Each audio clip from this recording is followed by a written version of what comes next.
This morning we're pulling out about 15 of our Kemp's Ridley sea turtles. They're going down to the Canaveral National Seashore in Florida for release. The waters there are warm enough to allow for sea turtle release. Material we're putting on the skin and the shell is just a lubricant so that their skin and shell doesn't dry out during the trip. There's the shot of the day right there. We got a couple more in the water. Now John Langford, we're live with the folks from the New England Aquarium this morning as they prepared some rescued endangered turtles to be released back into the wild. A live report coming up right after this. Well, first of all, it's a really exciting day for us. All of these turtles came in critical condition with hypothermia, infections. Some had blunt trauma, all sorts of problems when they first came in. So today's a big day. This is just a skin prep to make sure the surface is clean before I put the needle in. Yeah, they're a little feisty. All the turtles are getting some replacement fluids because they won't be eating for the next day or so. So we want to make sure that their blood values stay fairly normal. We'll put them in boxes. We'll put a water-based lubricant on their shell and on their flippers, and then an eye lubricant in their eyes.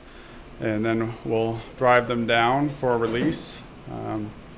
These are Kemp's Ridley sea turtles. They're critically endangered. They're also the smallest sea turtle. Shouldn't, but if it bothers you, you can always take a bunch of the things. For the turtles, they come in, they're dehydrated, emaciated, and so we basically start off as like an emergency room, getting them all their vital stats taken. Heart rate, rest rate. Probably till the last minute to do him rather than pull him out now. So what are you doing here? I'm lubricating the shell and skin areas because they've got a long ride, probably 22, 24 hours.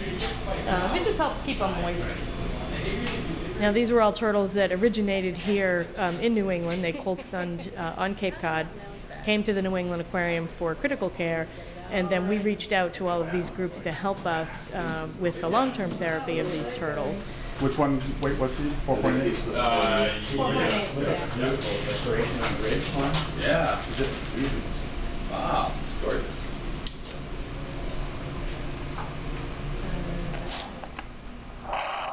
So all of their limits have to be within what we call normal limits for wild sea turtles. And that's going to give us a lot of information as to what their health picture is looking like. Every fall, what will happen is as they start to migrate south, they'll come into the warm waters of Cape Cod Bay, which, you know, there's plenty of crabs and such for them to feed on. And then some of the turtles, because of the shape of Cape Cod Bay, it kind of acts as a little catch for them. So as they start to go south, they kind of hit that landmass, and then they have to actually turn around, swim north to get back out. And some of them don't make it out before the cold water moves into Cape Cod Bay. We've got about, there'll be 16 turtles being released from the New England Aquarium, 2 or 3 from the University of New England, 3 from the Woods Hole Aquarium, and several more from the Baltimore Aquarium. That side is open, so we're going to put that side towards you guys. Okay.